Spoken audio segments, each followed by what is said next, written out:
Bonjour, je m'appelle Josée Faubert, je suis une orthophoniste. Sous peu, je vais vous montrer une vidéoclip de moi qui fait une recette de crêpes, étape par étape. Donc ici, j'aimerais bien que vous faites la même chose à la maison. Peut-être tenter de faire quelque chose de semblable à la maison, puisqu'une recette peut travailler tellement de choses au niveau du langage. Ça travaille le langage réceptif, donc comprendre et suivre des directives, comprendre du nouveau vocabulaire en français, qui suit avec la cuisson, puis c'est ça. Il y a aussi le langage expressif. Peut-être on pourrait demander aux enfants, qu'est-ce qu'on a besoin maintenant? Est-ce qu'on a besoin d'un bol ou est-ce qu'on a besoin d'une cuillère? On peut offrir des choix comme ça. Aussi, on peut faire peut-être décrire les items pour que l'enfant puisse savoir quel item qu'on parle de. Donc, on pourrait dire par exemple, c'est rond, ça provient des poules. Donc ici, on parle des œufs. Donc, on pourrait faire stimuler le langage de cette façon-là, puis l'enfant pourrait essayer de trouver les ingrédients qu'on a besoin d'après les descriptions qu'on leur donne.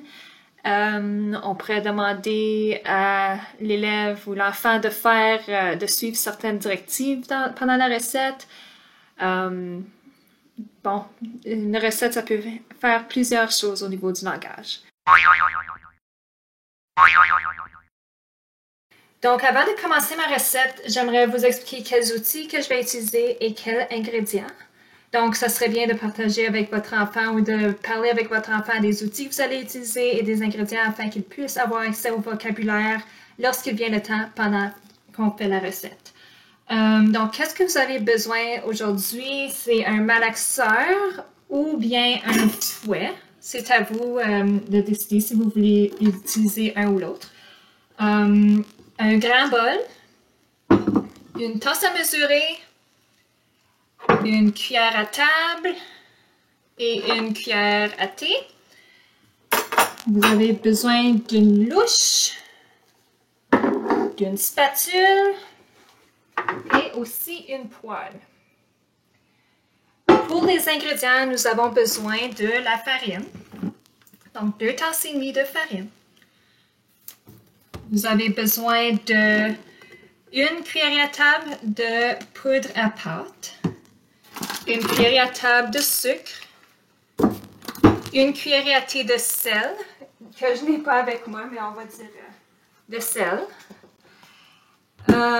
Aussi, vous avez besoin 2 œufs, de l'huile végétale que j'ai déjà placée dans la tasse à mesurer. Et aussi, vous avez besoin du lait. Donc, pour commencer, je vais placer les ingrédients dans la tasse à mesurer. Je planifie de mettre 2 tasses et demie de farine dans la tasse à mesurer que j'ai montré tantôt. Donc, j'ai besoin de mettre 2 tasses et demie.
Bon, les bulles ont commencé à paraître sur les crêpes, donc j'aimerais ça vous montrer qu'est-ce que ça a de l'air. Un petit peu comme ça. OK? Donc là, je vais la revirer pour voir, pour qu'elle cuise un petit peu plus. Donc la première crêpe a toujours comme ressemble toujours différent des autres. Je sais pas pourquoi, mais c'est fait comme ça. Donc, tout de suite, c'est même que ma crêpe a de l'air. Donc, c'est ça. Donc, vous laissez la crêpe cuire pour un petit peu plus et elle devrait être prête. Ensuite, vous la transférez à une assiette. Vous pouvez placer un petit peu d'autre beurre sur le dessus et du sirop d'érable. Il y a des gens qui mettent de la crème fouettée, des fruits dessus. C'est à vous. Merci beaucoup d'avoir participé avec moi. Bonne journée.